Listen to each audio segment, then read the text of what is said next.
Una fue la primera en implementar acciones y estrategias que hoy día siguen usando los grandes cárteles de la droga. La otra fue la primera en infiltrar a los cuerpos de inteligencia en el país para corromperlos. Se trata de Ignacia Ejazo, la Nacha, y María Dolores Esteves Zulueta, la Chata. Dos mujeres que durante la primera mitad del siglo pasado dominaron el mundo del narco en México y establecieron las bases para un negocio que capta parte importante de los 52 dólares americanos. 844 millones de dinero ilícito.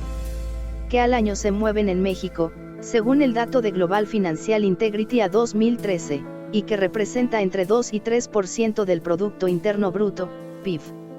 La Nacha puede presumir que fue la primer narcotraficante en el país en disputar una plaza, en exportar droga a gran escala y en establecer dentro de su organización criminal una estructura familiar.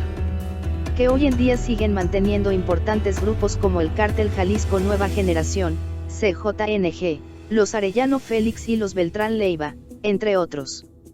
También fue el primer narco, de cualquier género, en controlar el trasiego de drogas en un paso fronterizo.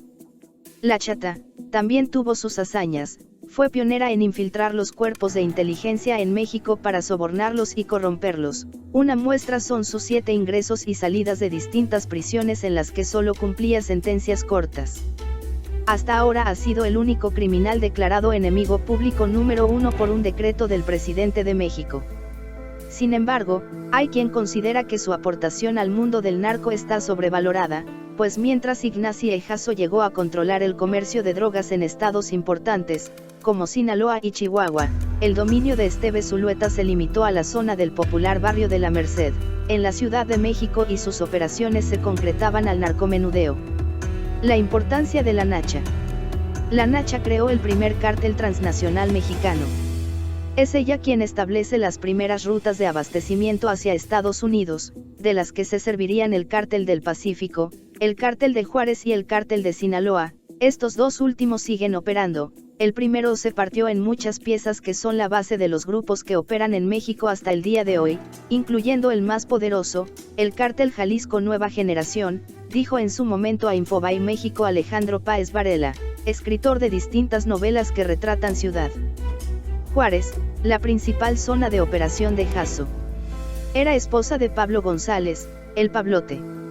Los dos empezaron a controlar el tráfico de marihuana y morfina en la zona fronteriza de El Paso, Texas, y Ciudad Juárez, en Chihuahua, México, en los años 20 del siglo pasado. La pareja logró el control en estados Chihuahua, Sonora y Sinaloa después de disputar el territorio a un narco de origen chino llamado Sam Chin, quien había llegado a México huyendo del terremoto de San Francisco en 1906. La preeminencia de los asiáticos en la distribución y venta de drogas finalizó cuando, a mediados de los años 20, fueron asesinados, en Ciudad Juárez, 11 inmigrantes chinos dedicados a dicho comercio ilícito. El responsable de las muertes fue un individuo apodado, el Veracruz, al parecer integrante del grupo de La Nacha, y su esposo, el Pablote. Se inició así la larga historia de las ejecuciones asociadas al narcotráfico, señaló en un texto Adriana Linares, investigadora de la Universidad Autónoma de Juárez. A partir de esa masacre no solo creció su fama, sino que el negocio se extendió a la heroína y cocaína. El Pablote fue asesinado en 1931, pero lejos de perder el negocio, su esposa se consolidó al frente de la organización delictiva y afianzó alianzas en estados como Michoacán. Sam Chin manejaba un negocio de drogas a través de cafeterías y lavanderías en las que vendía opio. Empezó a hacer negocio comprando a un grupo integrado por Gil Caro, Manuel Caro y Rafael Fonseca, abuelo de Ernesto Fonseca Carrillo, uno de los fundadores del Cártel de Guadalajara en los 80, y ellos son los primeros narcotraficantes de la región que tienen parentesco con Rafael Caro Quintero, uno de los narcos más buscados por EU. Ellos le vendían la marihuana a La Nacha, y cuando matan a Chin ella se queda con todo el negocio, explicó Jesús Lemus, autor del libro Tierra sin Dios en el que un capítulo describe la importancia de esta mujer en el mundo del narco.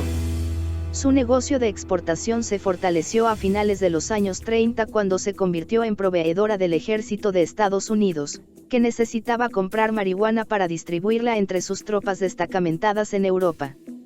En México también era protegida por un alto mando del ejército, pero en 1943 fallaron sus contactos, fue detenida y enviada a las Islas Marías, en el Pacífico, donde entonces cumplían condena los criminales más peligrosos del país. Harry J. Anslinger, director de la Oficina Federal de Narcóticos en EU, pidió al gobierno de México su extradición, pero con la ayuda de sus hijos continuó manejando el negocio desde la cárcel. Jasso no murió en prisión, cumplió su condena y al salir de la cárcel se retiró del negocio y lo heredó a sus hijos, y sus descendientes lo mantuvieron vigente hasta los 80. La hija del traficante. María Dolores Esteves La Chata vendía de pequeña chicharrones, piel de cerdo frita, en el barrio de La Merced. Su padre era traficante de marihuana y heroína.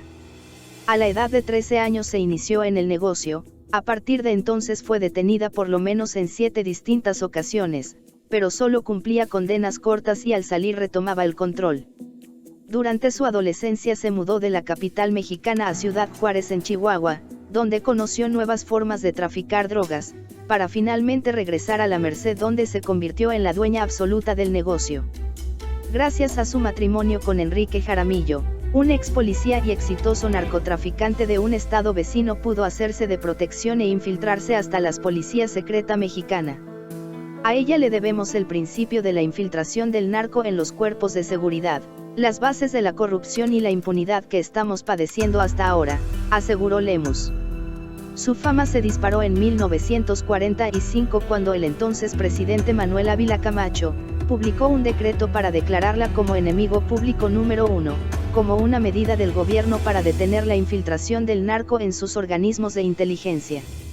Se hizo famosa por el grado de corrupción e infiltración del gobierno, le pagaba a todo el sistema de inteligencia y ahí radica su importancia, pero algunos investigadores le han dado importancia histórica que no tiene, agregó Lemus. La Chata fue detenida en 1947 y condenada a 11 años de cárcel. Para finales de la década de los 50 su influencia ya había desaparecido, aunque de su legado surgieron 3 generaciones de mujeres dedicadas al negocio.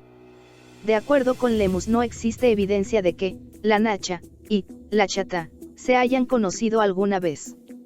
Más información en el blog del narco.com.